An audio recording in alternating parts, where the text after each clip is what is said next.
Hi hello friends, എല്ലാ കൂട്ടുകാർക്കും പുതിയൊരു റിവ്യൂയിലേക്ക് സ്വാഗതം.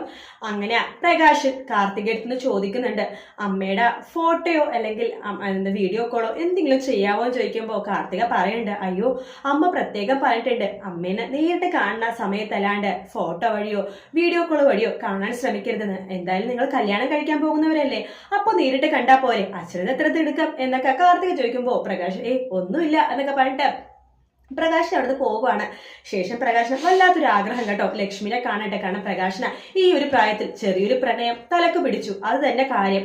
അങ്ങനെ നമ്മുടെ വിക്രം നമ്മുടെ കാർത്തികയുടെ അമ്മേനെ കാണുവാണ്. പക്ഷെ വിക്രത്തിന് അറിയില്ലല്ലോ തന്റെ അച്ഛന്റെ ആദ്യത്തെ ഭാര്യയാണ് ഇതെന്നുള്ളത്.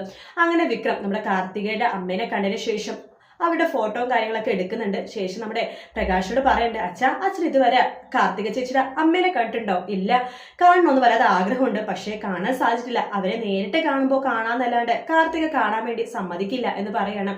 എങ്കിലേ ഞാൻ കണ്ടു എന്ന് പറയാണ്. ഒരു പാവ സ്ത്രീയാണെന്ന് തോന്നുന്നു എന്ന് പറയാൻ കേട്ടോ. അതിനുശേഷം നീ കണ്ടു, എങ്ങനെയുണ്ട് അവരെ കാണാൻ?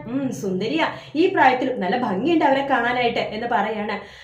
ഞാൻ അവരുടെ ഫോട്ടോ എടുത്തിട്ടുണ്ട്, എനിക്കറിയാം അച്ഛൻ കണ്ടിട്ടുണ്ടാവില്ലെന്ന്, അതുകൊണ്ട് ഞാൻ അവരെ കാണിച്ചുതരാം എന്ന് പറഞ്ഞിട്ട് വിക്രം ലക്ഷ്മിയുടെ ഫോട്ടോ പ്രകാശിനെ കാണിക്കുവാണ്. പ്രകാശിനാകെ ഞെട്ടിപ്പോകുക കേട്ടോ. ഇത് തന്റെ പഴയ ആദ്യ ഭാര്യ ലക്ഷ്മിയാണെന്ന് പ്രകാശിനെ മനസ്സിലാവാണ്. അങ്ങനെ പ്രകാശിനെ മനസ്സിലാവുന്നുണ്ട് ലക്ഷ്മിയും കാർത്തികൻ ഇവിടെ വന്നത് തന്നോടുള്ള പക തീർക്കാൻ വേണ്ടി, അല്ലെങ്കിൽ താനായിട്ട് വീണ്ടും ഒന്നിക്കാൻ വേണ്ടിയിട്ടായിരിക്കും ലക്ഷ്മി വന്നിട്ടുണ്ടാവുക.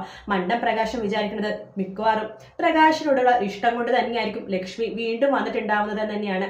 അതുകൊണ്ട് പ്രകാശ് ചിലപ്പോൾ ആ ഒരു രീതിയിലായിരിക്കും ലക്ഷ്മിനെ കാണുന്നത്.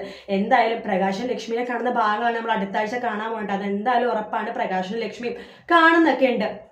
അപ്പോൾ നല്ല നല്ല ഭാഗങ്ങളാണ് ഇത് വരാൻ പോണത്. പിന്നെ വീഡിയോ കാണുന്ന എല്ലാവരും ചാനൽ ഒന്ന് സബ്സ്ക്രൈബ് ചെയ്തിട്ട് വീഡിയോ ഒന്ന് ലൈക്ക് ചെയ്യണം കേട്ടോ. ലൈക്ക് ചെയ്താൽ മാത്രമേ നമുക്ക് ഇനിയും ഇതുപോലത്തെ വീഡിയോസ് ഒക്കെ ഇടാൻ സാധിക്കുള്ളൂ. അപ്പോൾ മറ്റൊരു വീഡിയോ ആയിട്ട് വീണ്ടും കാണാം. Take care, bye bye.